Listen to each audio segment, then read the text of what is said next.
কথা একটাই, একটু প্রথমেই বক্তব্যের বলেছে যে ফেনী, লক্ষ্মীপুর, নোয়াখালী এইখানকার মানুষের যেমন বিএনপির উপরে একটা হক বা দাবি আছে, ঠিক বিএনপিরও এই 3 জেলার মানুষের উপরে একটা হক বা দাবি আছে। কি সেই দাবি? ধানের শীষকে নির্বাচিত করা। কারণ এটা খালেদা জিয়ার এলাকা, খালেদা জিয়া এই এলাকার সন্তান, খালেদা জিয়া এই এলাকার মেয়ে। স্বাভাবিকভাবেই ধানের শীষ নির্বাচিত হলে খালেদা জিয়ার সম্মান বৃদ্ধি পাবে। এবং আমি মনে করি এই এলাকার মুরব্বী সহ, মা বোনেরা সহ, তরুণ যুবক সহ, তরুণরা সহ সকলেই তাদের এলাকার সন্তান খালেদা জিয়ার সম্মান আসমানের উপরে তুলে ধরবে ইনশাআল্লাহ। ওয়ালটন বিএলডিসি ফ্যান, খরচ বাঁচে 65% পর্যন্ত। ওয়ালটন বিএলডিসি ফ্যান ছড়ায় স্বস্তির সবুজ হাওয়া।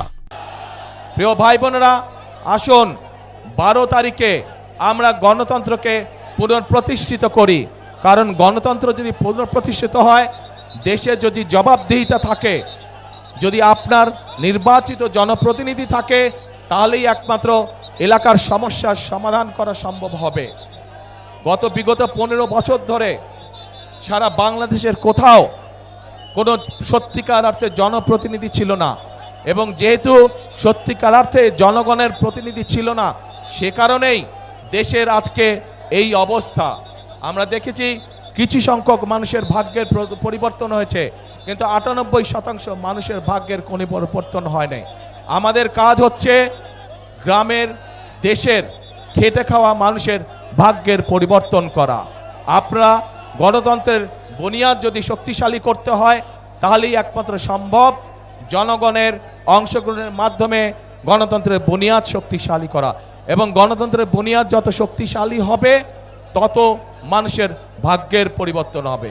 প্রিয় ভাই বোনেরা, আমরা বিশ্বাস করি এই দেশকে যদি এগিয়ে নিতে হয়, বাংলাদেশের মানুষ যেভাবে এই দেশকে কল্পনা করে, বাংলাদেশের মানুষ তাদের সামনে এই দেশের সম্পর্কে যে প্রত্যাশা, সেই প্রত্যাশা তখনই বাস্তবায়ন করা সম্ভব আমরা যারা গণতন্ত্রে বিশ্বাস করি, আমরা সকলে যদি ঐক্যবদ্ধ থাকি, তাহলেই একমাত্র সম্ভব বাংলাদেশের প্রত্যাশিত বাংলাদেশকে গড়ে তোলা। এবং সেই প্রত্যাশিত বাংলাদেশ গড়ে তুলতে হলে আপনাদের সকলের সহযোগিতা প্রয়োজন। আপনাদের সহযোগিতাই একমাত্র পারে একটি সুন্দর ভবিষ্যৎ বাংলাদেশ গড়ে দিতে। সেজন্যই আমি সবসময় একটি কথা বলি, করব কাজ, কে করব কাজ, গড়ব দেশ, সবার আগে বাংলাদেশ। আবার বলি, করব কাজ, সবার আগে বাংলাদেশ। প্রিয় ভাই বোনেরা, এই যে এখানে দাঁড়ান তো, আপনারা সামনে আসেন সবাই, আপনার প্রার্থীরা সব এখান দিয়ে দাঁড়ান,